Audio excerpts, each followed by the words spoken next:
Hi, my name is Amber Nesbitt. I'm the co-founder of Campus Integrity Group, along with my partner Amy Liss.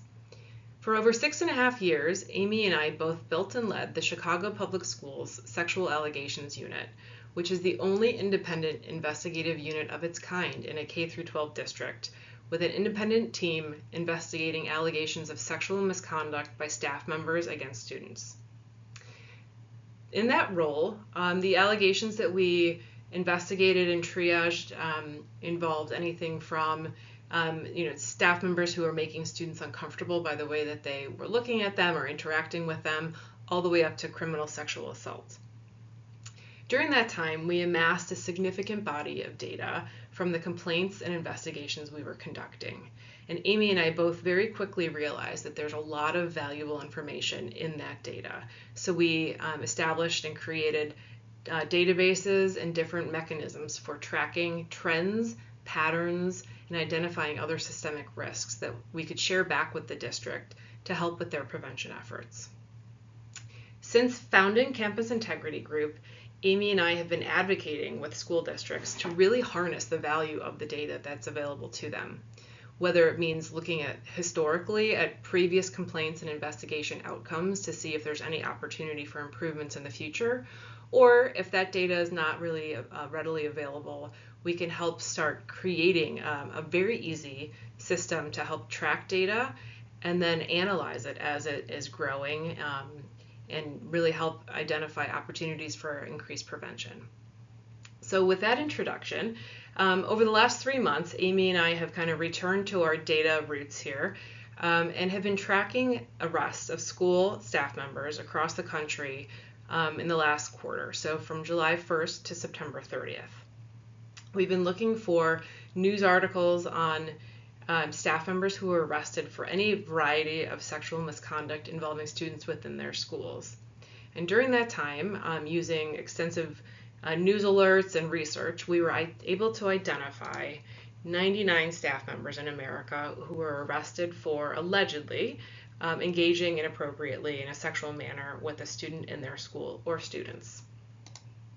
So today we're going to analyze those 99 arrests. We'll break them apart into gender, age, location, geography, all those different metrics. And we'll use them as information, of course, but also to help identify risks across the country and things that schools should really be looking out for. They'll show us how data can help identify patterns. And then also identify ways that school districts can use their own data and data from national studies like this to help strengthen their own safeguards in their school community. So I will be mostly off camera because there's a lot of information on these slides, but I will be joining you periodically during this presentation. We're going to start off, before we dive into any of the numbers, by framing the data that we will be reviewing today. So really trying to explain the kinds of cases we did include and what we did not. So in today's presentation, we are only going to be looking at information relating to cases and arrests where staff allegedly targeted a student at their own school. So these are just some of the headlines for the articles that we found this summer and this fall. So lots of alleged sexual assaults, touching, different sex crimes. So just as important as really identifying the kinds of cases we did include in this analysis is identifying those that we did not include. So we did not include other sexual offenses allegedly committed by school staff members that led to their arrest. These other offenses that were not included include things like possession of child pornography, online child exploitation, human trafficking, abuse of a family member or non-student, and physical abuse. If we had included these, I can only estimate, but the number of school staff arrests in the third quarter of 2025 would have been well into the hundreds, just based on the number of Google News alerts I received involving allegations of the kinds that are not included today. So again, here's just a few examples of the kinds of headlines that we saw and did not include.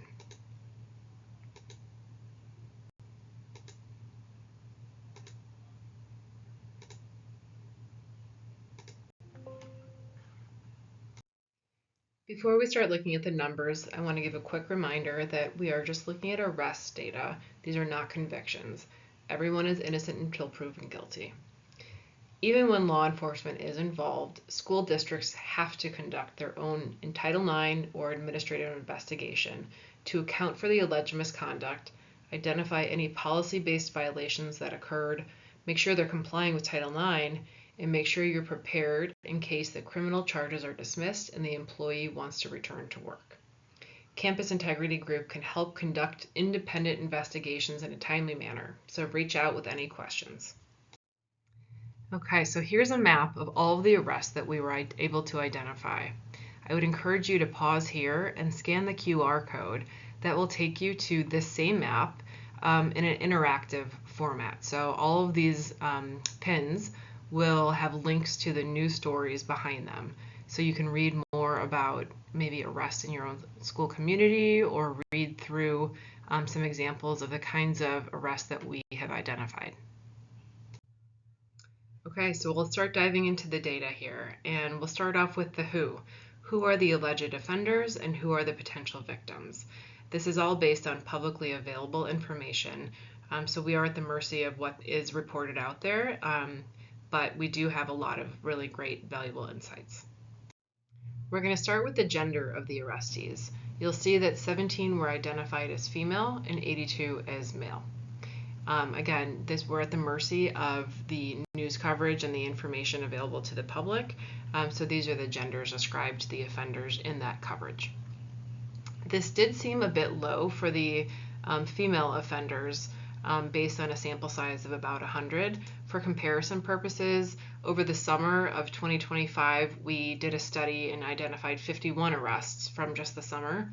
And in that analysis, 30% of those arrestees were female. So 17 does seem a bit low, but this is a small sample size. This chart breaks out the age of the arrestees and breaks out the male and female separately. You can see that the median age for all offenders is 34. And for both male and females, you can see that the bars represent the highest number of arrests for that mid-30s age range. Because there are so many more male arrestees, there are many more age ranges represented than there are for the female arrestees. Now we're turning to the job category, or job title of the arrested individual. The larger chart on the left reflects the actual job title that was listed in the newspaper. So you'll see the teacher is the #1 job title by far, with 55 of the 99 arrested having the job title of teacher. It's not surprising to me. Typically in any school district, the teachers are the largest category of employees. And so, without knowing how many teachers there are across the country compared to the other job categories, we can't put these numbers into context. What I would say, though, is that these numbers are really helpful to illustrate how informative data can be to a school district. Let's imagine that the data we're looking at here today does not involve arrested individuals, all from one school district, because that would be very troubling. But let's imagine that the data we're looking at today reflects the number of complaints received in a school district, in a single school district, let's say over the last 2 years. And if the data is being tracked by job title and then these additional job and duties and roles that the people hold, you're able to see patterns and things that within a single school district you could really dig into more. So if this were to be a single school district with allegations of a teacher making students uncomfortable all the way up to the most serious allegations being represented in these numbers, we would be able to look and see how many teachers there are in the school district. Are they being overrepresented in the number of complaints being received in that district? How many coaches are there? How many volunteer coaches are there? There'd be lots of other information we'd be able to dig into if these numbers were really from a single school district. But unfortunately, we can't do that today. But there are a few things that are really noteworthy here. So one thing is that we did identify 3 arrested individuals whose only job title seemed to be coach. That was their main job at the school. You'll see on the right-hand side, though, that a lot of individuals were listed as a teacher and a coach, which is not surprising, right? A lot of athletic teams and other academic teams, they have a teacher sponsor or a staff sponsor. So between those two designations, we now have 22 of the 99 individuals who have some coaching role. Now, again, if this was data from a specific school district and I was able to look behind the curtain a bit more than I am in public reports, I would want to know if the misconduct in question arose out of the coaching role, or did it arise out of the teaching role or the other role? I'd really want to know, is coach kind of just a red herring, or is it really significant to the patterns that we're seeing in the data? So here we do see 22 of the 99 have some kind of coaching designation. I was also a little surprised to see that band and kind of music theater teachers, there were 8 of those reflected in this data set. That seemed a bit high, but again, not being able to put that number into context across the country, it just is something to note. There were 3 individuals who had received Teacher of the Year, and then there was 1 Counselor of the Year award. So again, typically those are very trusted, valued members of school communities that have been recognized for their academic excellence in teaching, but they've been arrested for allegedly sexually abusing one of their students.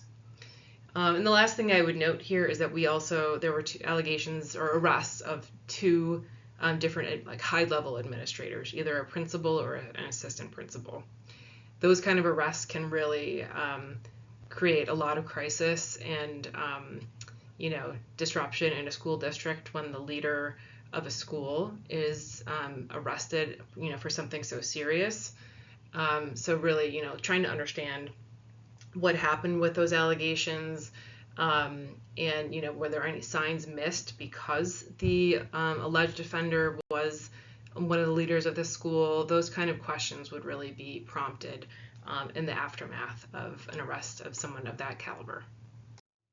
Okay, now we're going to turn to the alleged student victims. 45% of the alleged victims are identified as female, 22 are male, and 1% was described as non-binary. 31% we don't know what their gender identity is. Oftentimes news articles really try and protect the student victim's privacy, and so they share very minimal information, so it's not surprising. But we do see about half of the known students are females. Now we're going to turn to the ages of the alleged victims. On the very far left side of this graph in purple, you see the elementary school victims. We have 11 students we know are between the ages of 3 and 10, and then an additional 3 students that we know are in elementary school, we just don't know what grade. So we have 14 there. In white, we have 19 students who are between 11 and 13, and then an additional 2 students who we know are in middle school. We're just not quite sure of their age, so we have about 21 there. The far right column is the unknown student age. Based on the available information, we just didn't know at all. It had no indication of what age they were. But the other 3 grade columns do represent kind of the high school years. So we have 33 students between the ages of 14 and 16, 13 students who are 17 and up, and then 18 students that we know are in high school, but we just didn't know exactly what grade. Looking at these numbers a little bit differently is a pie chart here, and you can see that when you combine the different unknown categories and pull together the different high school years, about 65% of the 99 arrested cases involve students that are in high school. I was quite surprised to see this number. In my professional experience, I've generally seen that complaints coming out of elementary and middle schools are about equal to what's coming out of high schools. Now you have to remember that K through 8 has 8 grades and high school only has 4. So there are fewer students in high schools typically than there are in elementary schools within a specific district. So the incident rate per student is higher, or per school is higher for high school. But typically, the number of complaints that I'm used to seeing is about 50-50. So I was quite surprised to see such an overrepresentation here, it seems, of high school students. Now, this is global data based on public reporting on 99 arrests that we were able to identify. But let's imagine that this data actually relates to a specific school district. If we were able to track the data and analyze it and see that there's this distribution, I think our recommendation would be that we need to really lean into the high schools to build their prevention efforts here. So if 65% of your complaints are coming out of high school, and that's only 4 grades compared to the 12 of a K through 12 district, the students need additional bystander training to make sure they're protecting each other and looking out for each other and know how to speak up for themselves as well. We also need to bolster staff training and prevention efforts there to make sure that they have eyes on their students and that they're really prioritizing safety above all else. Look at policies and see if there's any loopholes that are maybe allowing unprofessional conduct to go unchecked. All kinds of different things we could look at that point, but this would be one big red flag that we would want to dig into if this were data from a single school district. This slide breaks down the ages of the victims and then adds in their known genders. Because we have so many unknown students, between ages and gender, this slide is not as informative as it could be.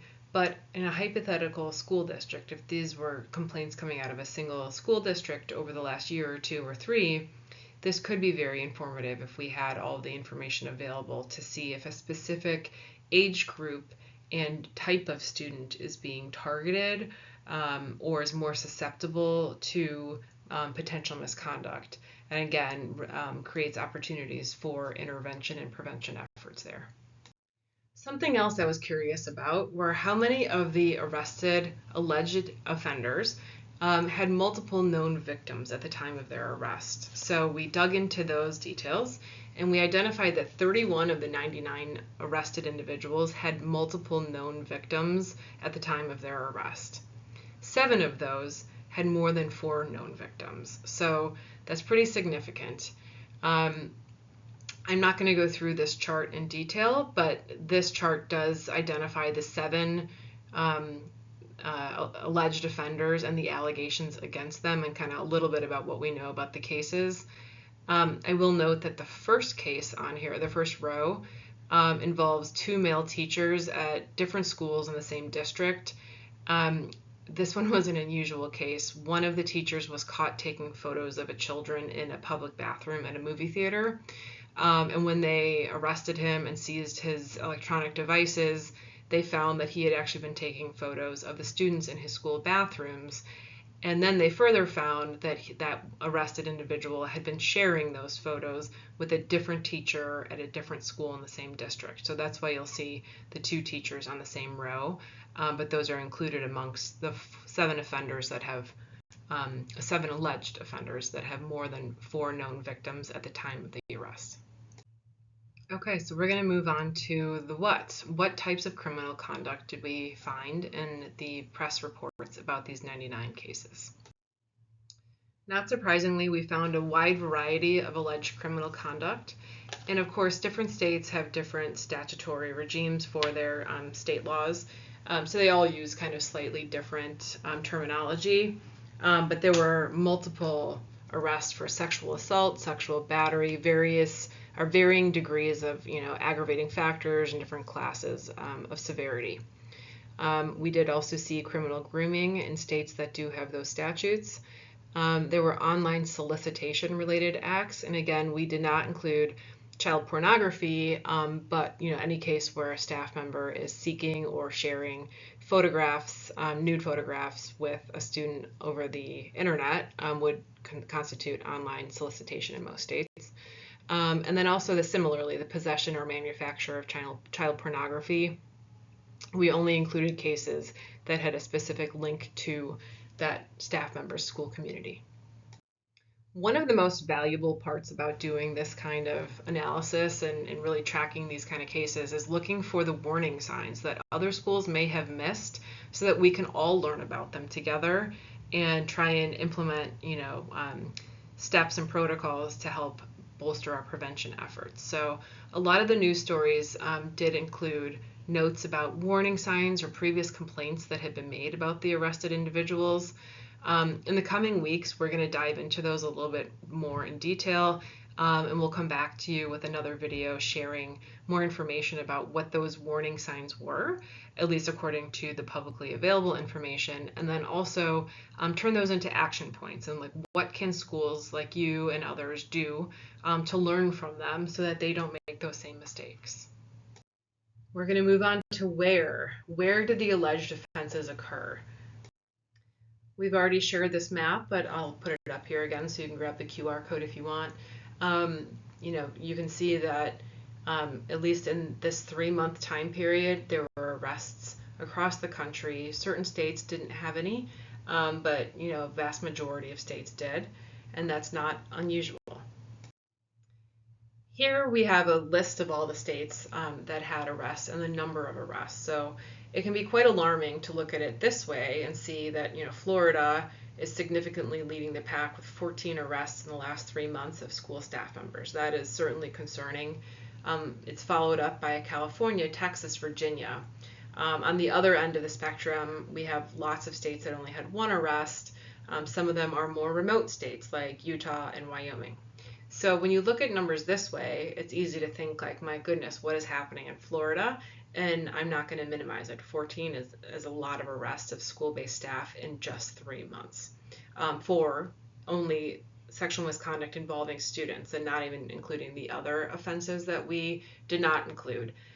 At the same time, we have to put these numbers into context. So on this chart, you can see that we controlled for the population of these states. And so this is the number of complaints per 100,000 students in those states. And we pulled this data from a government source that's listed there. So when you do it that way, you see that Wyoming, all of a sudden, with the 1 case, is actually leading the pack just because of their lack of population density there. So, it really does flip it around. At the same time, Florida is still pretty high in the list.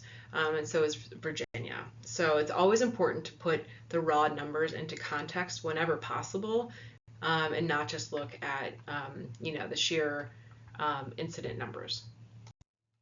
We also broke out the location by the size of the city or town that the arrest happened in. Starting at the top, those are major cities with over 500,000 people, all the way down to the very bottom of the chart with rural towns that have less than 2,500 individuals, or residents, sorry. So you'll see that there are, staff members being arrested in communities of all sizes, all kinds, and of course, as we saw, all across the country. I was a bit surprised to see that small cities were so overrepresented in this chart. At the same time, I don't have the number of small cities that are in America to see if this is an overrepresentation or if this is in line with the number of small cities as compared to the other environments here. But it is telling to show that, or informative to show at least, that school sexual abuse allegations arise in all kinds of communities, whether or not criminal charges are pursued and a conviction is obtained. These arrests do happen pretty much everywhere. We also looked at the affluence of the locations where the arrests occurred compared to the U.S. median to assign them a category of either low income, below average, above average, or high income. And you can see that there were arrests across the board. No school community is safe from school-based arrests, unfortunately. But you can see that the highest number of arrests did occur in the above average affluent areas.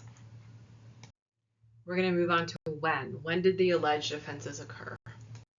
Using the information from news reports, we identified that at least in 70 of the 99 cases, at least some of the alleged criminal conduct occurred in either 2024 or 2025.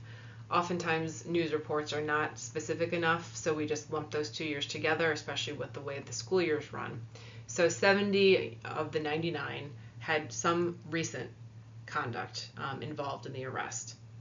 8 cases involved conduct that well predated 2025, including several from the early 2000s, so a significantly delayed outcry. 5 arrestees faced 2025 allegations, but also earlier misconduct from before 2015 that had not led to charges at the time. So I thought this was interesting. There were current complaints brought by recent students, and in investigating those complaints, they identified previous complaints going back to well before 2015 from other students that did not result in criminal charges for whatever reason, but they have been kind of reinvigorated with this most recent situation, and oftentimes they are getting charged for those older offenses as well. We identified 6 school districts that had more than one arrested staff member in the last quarter that we analyzed. This can leave a significant impact on school communities that are already reeling from the first arrest. One of those 6 school districts actually had 4 staff members arrested between July and September of 2025, a custodian and 3 teachers. So that is a significant impact to that school community. And surely the leadership team, the Title IX office, and everyone else is trying to figure out what happened, but also how they can really bolster their prevention measures going forward. We are nearing the end of today's discussion, but we're going to look at how the alleged offenses occurred and how did the offenders get caught. We took notes on the location of the alleged misconduct, whether it was online, off campus, on campus, in a classroom, in a bathroom, any kind of information that we were able to gather from the available information. Across the 99 cases, the alleged criminal conduct took place online and both on and off school property. 30% of the arrests that we identified involved online communications between the student and the arrestee. I wouldn't be surprised if that number is actually much higher, but that's just what was called out in a news report. Oftentimes that's explicit messages that are being sent back and forth, or pictures being solicited from a student or something like that. 12 incidents involved a vehicle, either the student or staff member's vehicle, and some kind of sexual misconduct happening in that vehicle. 46 of the 99 clearly involved conduct on school property, according to the available information. 20 in the arrestee's classroom, and 3 in a school bathroom or locker room, and the rest were just somewhere on school property. 16 included abuse at the arrestee's home, and 3 at the student's home. Now, sometimes, one arrest might involve electronic communications on campus and off campus conduct. So one arrest can involve, multiple different locations, but 16 did involve explicit allegations at the arrestee's home and 3 at the student's home. We also looked at how this alleged criminal conduct was discovered. According to news reports, in 9 different cases, parents were the ones that uncovered the misconduct and reported it either to the police or to school. In many of those cases, the parents discovered inappropriate text messages or solicitation for pictures, other things like that. In 34 cases, a student victim is reported to have disclosed the abuse, either to their parent who then reported it or to the school directly. In 8 cases, a student or staff witness was identified as the reporter who first signaled that there was some concerning conduct to be investigated. And in 14 of the cases, the police were actually the ones to notify the school district about the allegations or the arrest, likely because the parents went to the police first, or the misconduct was uncovered in the course of a different police investigation. Well, thank you so much for sticking with us to the end. I know we've covered a lot of material today between the 99 arrests and all the different data points that we've analyzed, so I really appreciate you staying and learning. As you can tell, Amy and I are very passionate about the power that data can have in bolstering a K-12 district's prevention strategies. There's so much information in the types of complaints you're receiving, your case outcomes, including their lower level complaints that might not require an extensive investigation, but might help reveal a pattern or a loophole that needs to be closed. So, data does not have to be complicated. It does not have to be hard. I'm an attorney by trade. I'm not a data scientist or a mathematician of any kind. I've learned this the hard way. I learned, how valuable it was and had to figure it out. So we can help create very easy to use dashboards and interfaces that help your school administrators track complaints and quickly see data and trends, including improvements. It's not always bad news coming out of data. It can really show progress in areas that that you have room to grow. So, it can do a lot of different things for a K through 12 district, and we're happy to help figure out what makes the most sense for you and your school district and how to track it and how to build that database. So with that said, in the coming weeks, we will continue to come back to these 99 cases and go a bit deeper on some of the topics that we've covered today. We'll use real case examples from these 99 cases to highlight some actual case or prevention strategies, different investigative techniques that we would use and recommend, and provide more insights based on the actual arrests. And we'll continue to track if these charges do result in guilty pleas, if the charges are dropped, if there's any significant updates as well. So I encourage you to follow us on LinkedIn, follow us on social media, and subscribe to our newsletter where you can make sure that you're going to get the most recent updates from Amy and myself. One last quick reminder before we go. Beyond data, Campus Integrity Group does a lot more. We are expert investigators. We've handled more than 2,500 complaints from the K through 12 context, whether investigating them, supervising them, writing reports, doing everything really involved in an investigation. So we are here to support you along the way, whether it's with data, whether it's investigations, revising policies, training, and other prevention strategies. Just reach out if you have any questions about how we might be able to help you and your school community.